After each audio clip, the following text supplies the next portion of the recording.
Extract 1. Questions 1 to 12.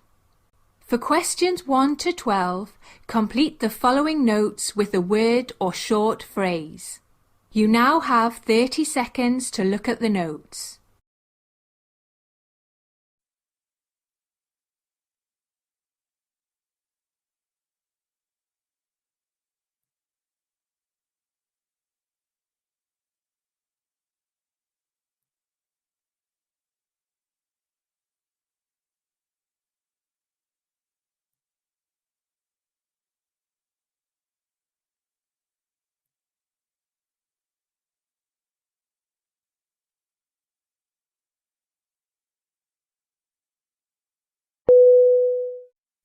So, Andrew, Yates, is that correct? Yes, Doc, that is my name. So, Mr. Yates, how old are you? Just turned 55 last week. Well, happy belated birthday. So, according to what I have here, you have visible hematuria, blood in your urine. Yes, that's right. So, when did you first notice blood in your urine? My urine has probably been pinkish for the past week, but it got worse recently. How so? Well, it's gotten darker now, a dark red, in fact. It happened over the last 24 hours or so. It's quite alarming, really. Have you had trouble passing urine? Well, it's becoming difficult. I mean, I feel like I have to force the urine out, and my tummy is becoming quite uncomfortable. I went for a wee last night, but couldn't this morning. And have there been blood clots in your urine? Oh, yeah, I've been passing quite a few. And when you did manage to pass urine, did you feel burning or stinging? Anything like that? No, it was just difficult to get it out. Okay. And other than your tummy feeling generally uncomfortable, do you feel pain elsewhere, like your back? No, nothing like that. And prior to this, did you suffer any nocturia? Do you mean having to go in the middle of the night? In that case, no. You're thinking prostate cancer, aren't you, Doc? Well, that is certainly a possibility. Well, no family history of that or anything like that. So, no family history of bladder or renal cancer either? Not that I'm aware of. So, now I would actually like to focus on your past medical and surgical history. Do you have any other medical conditions? Well, I have high blood pressure, like most people my age, but other than that, no medical problems. I mean, my problem is well controlled with medication. So, no history of urinary tract stones? Absolutely not. What about your use of tobacco and alcohol? Have you ever smoked? Well, I've been a smoker since I was 20, and usually smoke around 20 cigarettes a day. Mr. Yates, we are going to do some investigations, but I do need to tell you that bladder cancer has a strong association with smoking. The most common type in the UK is transitional cell carcinoma, which has a 5-year survival rate of 90%. But let's not get ahead of ourselves. What can be done for bladder cancer? I mean, do you remove it? Let's not go down that road yet. This is what we will do first. We need to insert a 3-way catheter to do a bladder washout and start ongoing bladder irrigation. But as I said, first we will need to do some investigations, including urine collection for culture to rule out an infective cause of the hematuria, as well as blood tests. This will hopefully help to settle the hematuria. Also, we'll need to check your hemoglobin level, as if it is too low, you may require transfusion. Finally, a bladder scan is needed to assess evidence of clot retention.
Extract 2.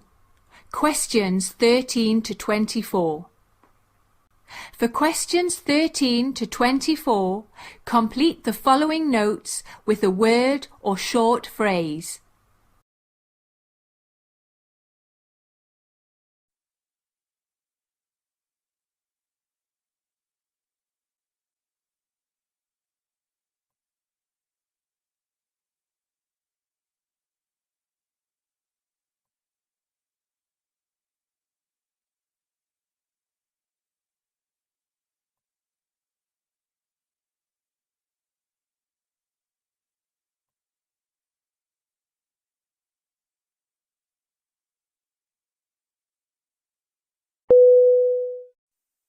Hello, Mrs. Stevens.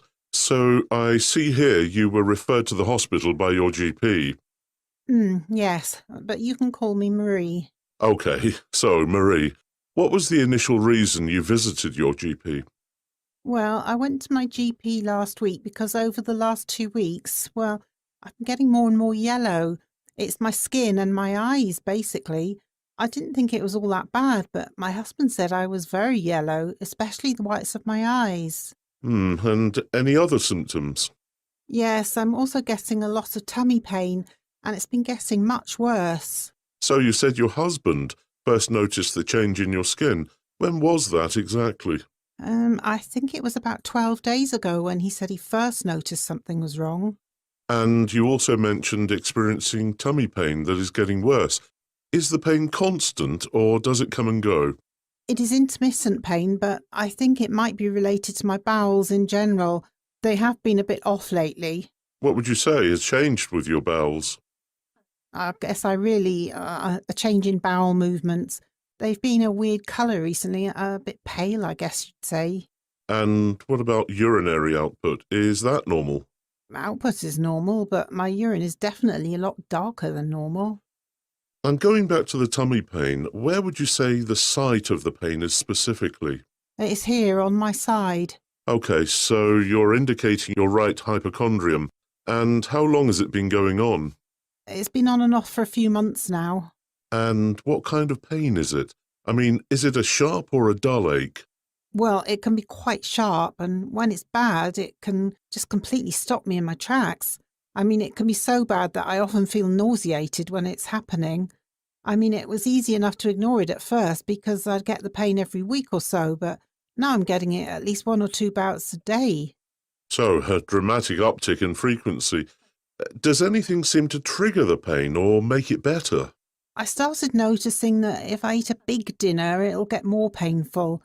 I don't eat much at all now because it makes me sore and a bit nauseous. Okay, so now I'm going to ask you a few questions about your past medical and surgical history. Oh, well, that's quite brief. The only times I was ever in the hospital before today were for the birth of my 2 children and for appendix surgery when I was a teenager. And have you ever had a blood transfusion? Not to my knowledge. What about drug history? Are you currently taking any regular medications? I just take a blood pressure tablet. Can't remember the name, but I've taken it for years. Other than that, I don't take anything. So, you're not at risk for drug-induced jaundice. As for my physical examination, on palpation there are no masses, but there is tenderness in the right upper quadrant. So I'm going to order some investigations.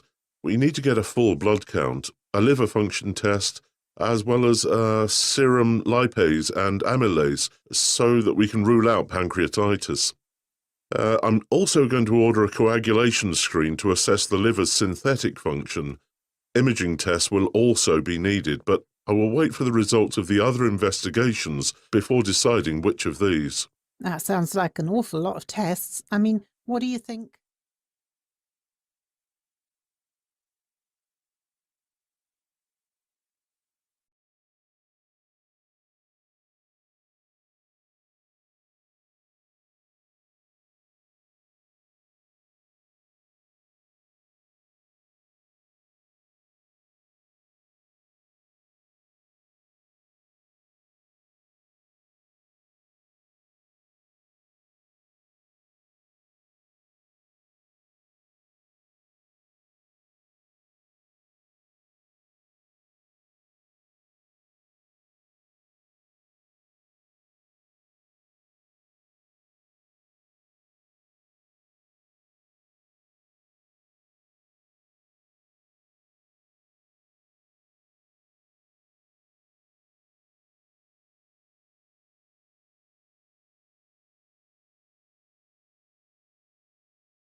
That is the end of Part A. Now look at Part B. Part B. In this part of the test, you will hear 6 different extracts. In each extract, you will hear people talking in a different healthcare environment. For questions 25 to 30, choose the answer A, B or C, which fits best according to what you hear. You will have time to read each question before you listen to the audio. Complete the answers as you listen to the audio. That is the end of Part A. Now look at Part B.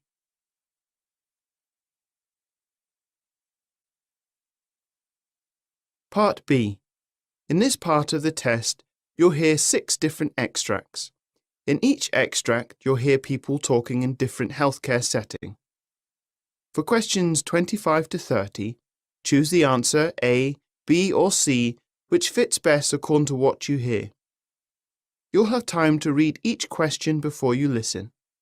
Complete your answers as you listen. Now look at question 25. You'll hear part of a conversation between a junior and senior doctor. Now read the question.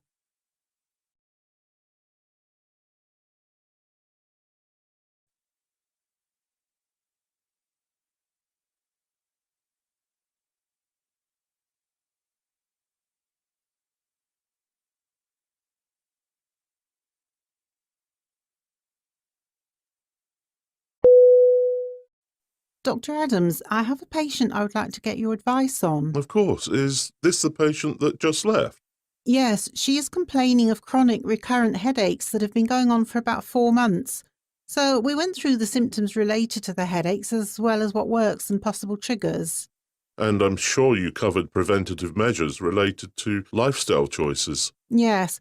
My question now is when I should consider preventative treatment. Well, the severity of the headaches is a key criterion, including the frequency and impact to everyday life.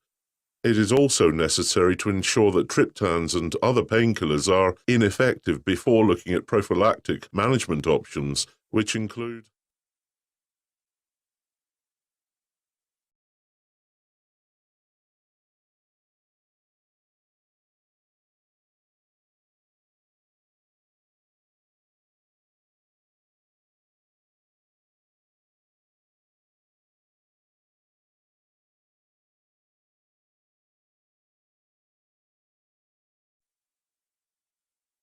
Question 26. You hear part of a training on the classifications of strokes. Now read the question.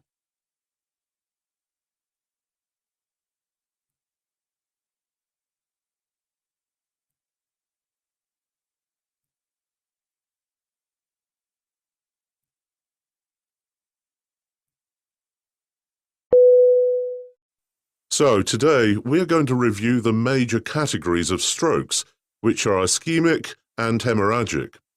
There are several mechanisms related to the first classification, such as embolism, thrombosis, systemic hypoperfusion, and cerebral venous sinus thrombosis. All of these mechanisms reduce the blood supply to an area of the brain. With the other category of strokes, there is a rupture in blood supply, such as with an intracerebral hemorrhage and subarachnoid hemorrhage. So, what I want to get into today is the Bamford classification of the first category of stroke. The basis of this system is initial presenting symptoms and clinical signs. It does not rely on imaging and is instead a purely clinical diagnosis. So the first category in this system is a total anterior circulation stroke, which has 3 criteria for diagnosis. The first is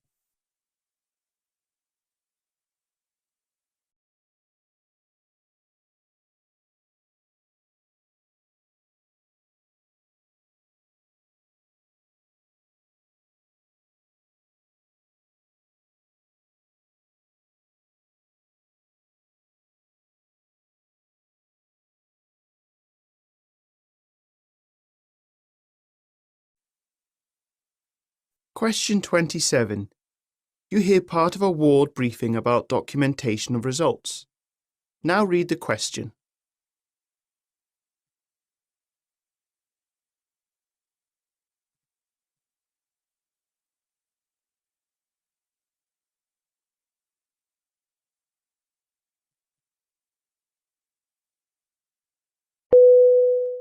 So, we've been having some issues with thorough documentation of chest x-rays lately, so I just wanted to briefly cover the essential elements for documenting the results of this test. So first, it is necessary to write the date and indication for the chest x-ray, such as patient presented with shortness of breath.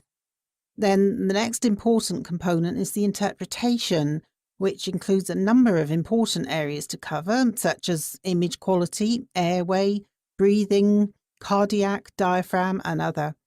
Under airway, it is necessary to refer to the trachea, carina, and bronchi, as well as the hilar structures.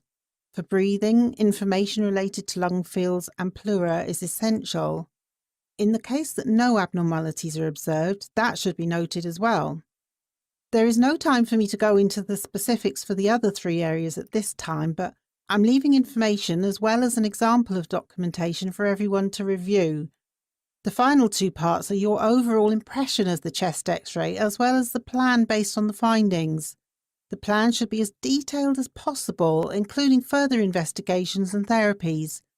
Many people have left out important details of this part, such as how long a therapy should last, so please double-check this part.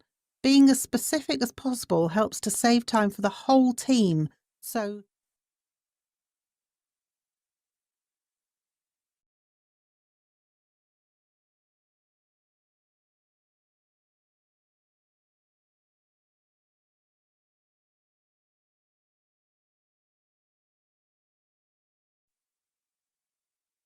Question 28.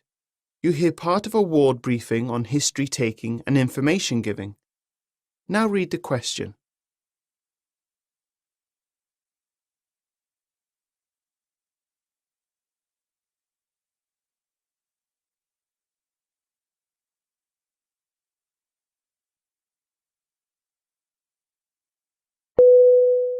In light of several instances of missed opportunities when it comes to history taking and information giving, I wanted to focus on patient communication. So the framework that you should keep in mind can be easily remembered by the initials ICE, ICE. I stands for ideas, C for concerns, and E for expectations.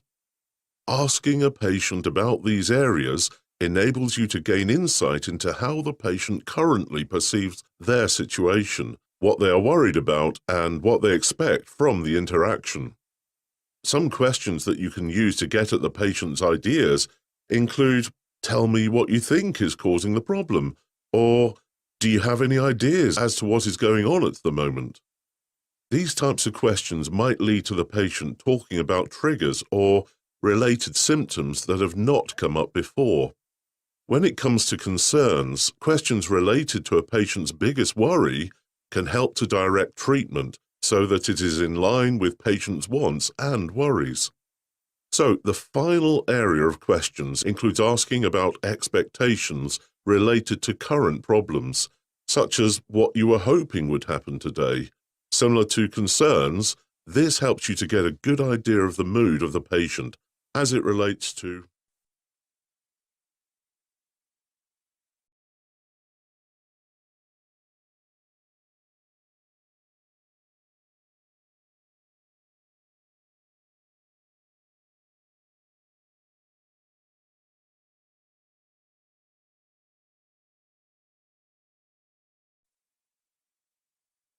Question 29. You hear a dermatologist reporting results to a GP. Now read the question.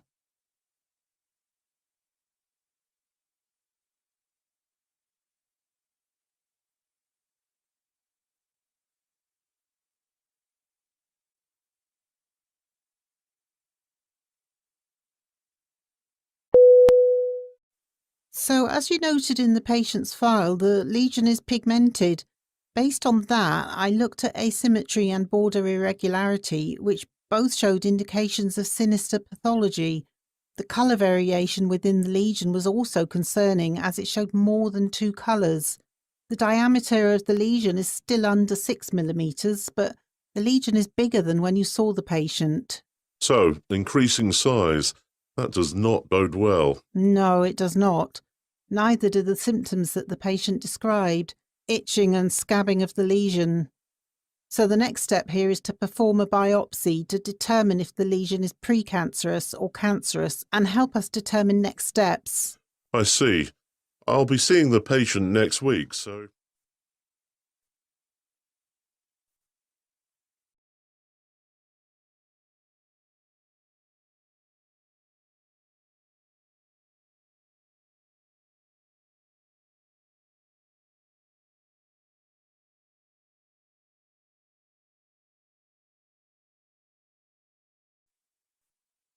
Question 30. You hear 2 nurses discussing hand washing. Now read the question.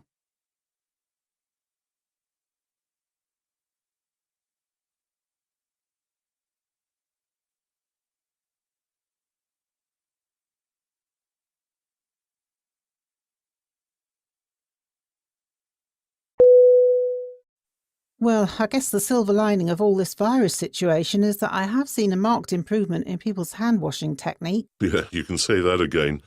More people are definitely remembering what they taught us in our training about the 5 moments of hand hygiene, particularly after touching a patient and patient surroundings. Yes, and people are actually taking the recommended amount of time to wash their hands.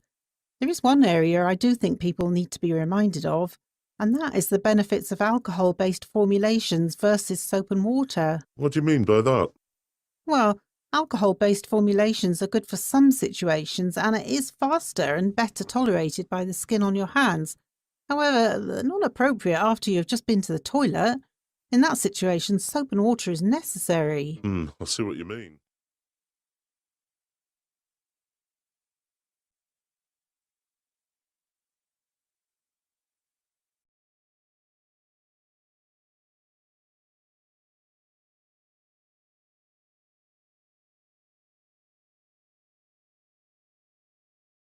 That is the end of Part B. Now look at Part C. Part C. In this part of the test, you'll hear 2 different extracts. In each extract, you'll hear health professionals talking about specific aspects of their work. For questions 31 to 42, choose the answer A, B or C, which fits best according to what you hear. Complete the answers as you listen to the audio. Now look at Extract 1. Extract 1. Questions 31 to 36. You hear part of a training for A&E doctors about a type of suture.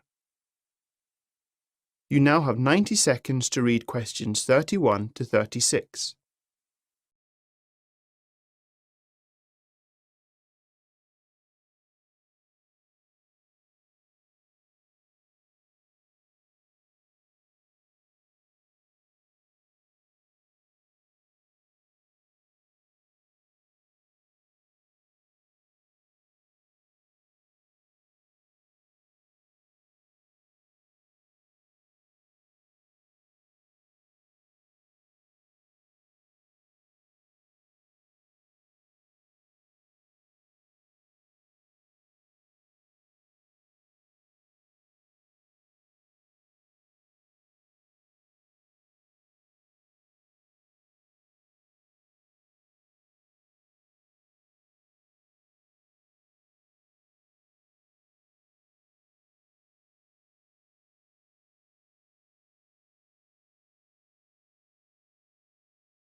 Welcome, everyone. As you already know from last week's training, my name is Dr. Padu. So, last week we covered the horizontal mattress suture, which, as you may recall, is a useful suture for high-tension wounds, especially when the edges are fragile and frayed. We also looked at the corner stitch, a variation of the horizontal mattress suture, which is commonly used for closure of angled skin flaps and wounds. So, today we're going to do an overview of the vertical mattress suture before going into the skills lab to get some practice with this useful but somewhat underutilized suture. Some of what I'm about to say will be the same or similar to what we saw last week with the horizontal mattress suture, but it is always useful to review this information as well as to make sure you understand the similarities between these suture types. So, the vertical mattress stitch is a suture type used to close skin wounds. This stitch is used most commonly in anatomic locations prone to inversion, such as the posterior aspect of the neck and sites of greater skin laxity. It is also useful for deep lacerations, where it can replace 2 layers of deep and superficial sutures. Vertical mattress sutures are not recommended for sites such as the palm of the hand, where important structures lie fairly superficial to the epidermis. As I've already alluded to, this suture type has a number of advantages, such as providing closure for both deep and superficial layers, and also allowing for perfect eversion and vertical opposition of the superficial skin edges.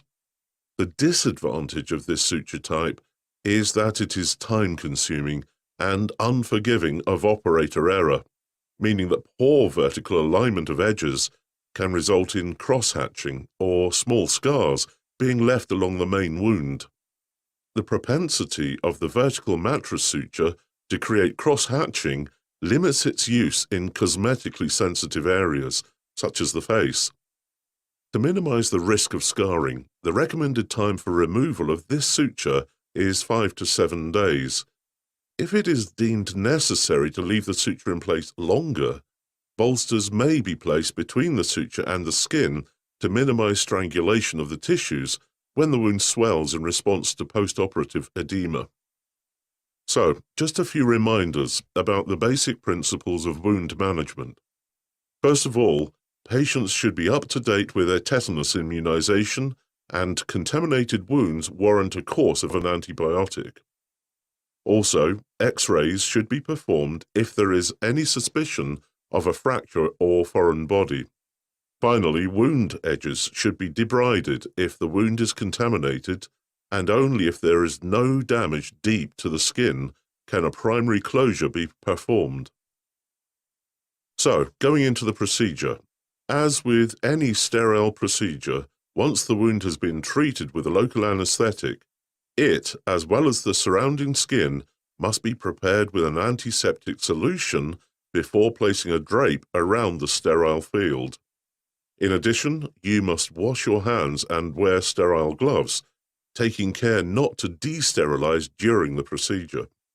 At this point in the procedure, you should also plan the entry and exit of your suture on either side of the wound. So, now on to technique. The vertical mattress stitch is placed in a far-far, near-near order of bites. The far-far loop passes relatively deeply into the dermis, approximately 7 millimeters, and the near-near loop enters and exits the skin surface 1 to 2 millimeters from the wound margin and traverses the wound at 1 millimeter depth. It is important to remember that you will reload for the near-near loop with your needle facing away from you, and then throw the suture directly above or superficial to your original throw. Because of the precise degree of control that the vertical mattress stitch provides, bites must be symmetrical, especially in the near-near loop, or the wound will misalign. Now, the knot is tightened only until sufficient opposition and eversion is achieved. Over-enthusiastic tightening increases the likelihood that the suture material will cut into the skin during wound healing.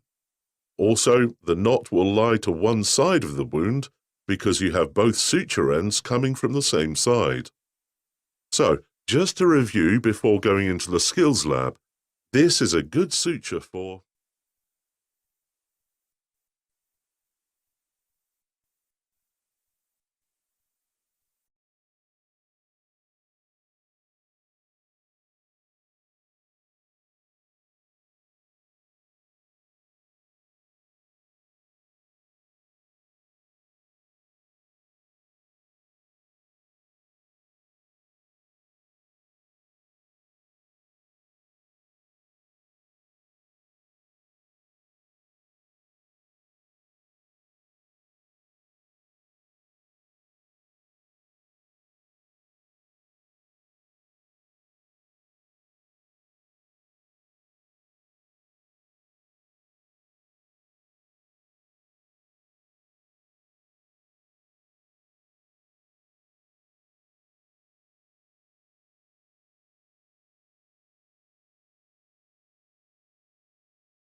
Now look at Extract 2.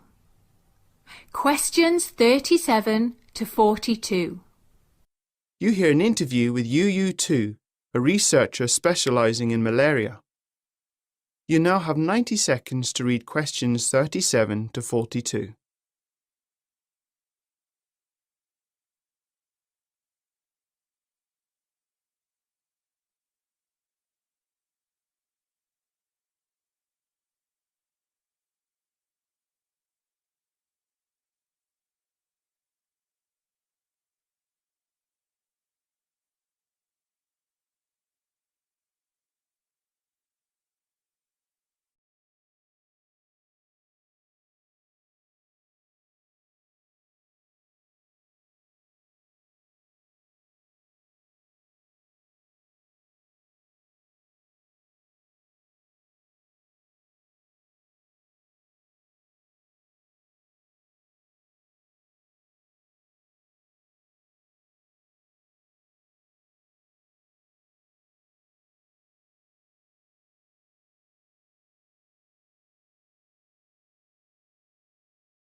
So, today in our series on women who shaped medicine, I have the honour to introduce Mrs. Tu, who is the first mainland Chinese scientist to receive a Nobel Prize in a scientific category, and she did so without a doctorate, a medical degree, or training abroad. Simply amazing. So, please receive a warm welcome, Mrs. Tu. Thank you for having me. It's a pleasure to be here. So, I just gave a bit of information about your background, but it definitely does not tell the whole story. What inspired you to become a scientist? Well, education was always important in my family, but the time in my life that had the biggest impact on my future was when I was 16. I contracted tuberculosis and I had to take a 2-year break from studying. When I eventually returned to school, I knew exactly what I wanted to study: medicine. I was driven to find cures for disease like that one that had afflicted me. So I studied pharmacology, including learning how to classify medicinal plants and extract active ingredients and determine their chemical structures. When I graduated from college, I started working at a newly established institute, the Academy of Traditional Chinese Medicine. Very interesting, that focus on medicinal plants. So when did you set your sights on malaria, research that would eventually lead you to the Nobel Prize? Well, that was in mid-1967 when North Vietnam asked China for help battling the disease because it was causing tremendous casualties among its soldiers in the war. The parasite that causes malaria had become resistant to chloroquine, the standard malaria treatment at the time. So Chairman Mao Zedong launched a project to find a cure for chloroquine-resistant malaria. A few years later, I was appointed to head the project. So how do you even go about taking over such a huge project like this? Well, my first order of business was researching the effects of malaria in situ. At the time I took over the project, Hainan Island in southern China was experiencing a malaria outbreak, so I travelled there to see for myself the effect of the disease. So you witnessed firsthand the disease's devastating toll on the human body. Yes, I did. When I eventually returned to China, my team started to review ancient medical texts to understand traditional Chinese ways of fighting malaria. I mean, we had to do something. At that point, over 240,000 compounds had been tested for use in potential anti-malarial drugs, and none had worked. Eventually, we found a reference to sweet wormwood, which had been used in China around 400 AD to treat what was intermittent fevers in the text. Ah, I see. Intermittent fevers are a symptom of malaria. Exactly. Once we knew what we were looking for, it didn't take us that long to isolate one active compound in wormwood that seemed to battle malaria-friendly parasites. We tested the extracts of the compound, but nothing worked. So we went back to the ancient texts. What were you looking for exactly? Well, I wondered whether the active ingredient in wormwood was being damaged when we boiled it to preserve the solvent. So I tried another preparation, this time with an ether-based solvent which boils at a lower temperature. This preparation didn't damage the wormwood. Animal testing showed a 100% success rate with this new preparation.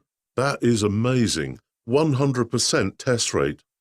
So how did human testings go? How did human testing go? Well, actually, 2 colleagues and myself were the first human test subjects, and then we tested it on 21 patients in Hainan province. The good news is all of us recovered. That is definitely dedication to one's work. So when things calmed down, what was found to be the compound's active ingredient? The active ingredient is called artemisinin. I think of it as a gift from traditional Chinese medicine to the world. It truly is. And how did you feel about the amount of time it took for the World Health Organization to recommend artemisinin combination therapy as a first line of defense against malaria? Well, it did take us a few years to get our work published in English, so there is that. I mean, the WHO, World Bank, and UN became interested in our findings soon after that. So I guess what I'm trying to say is the important thing is that patients started to receive effective treatment.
That is the end of Part C. You now have 2 minutes to check your answers.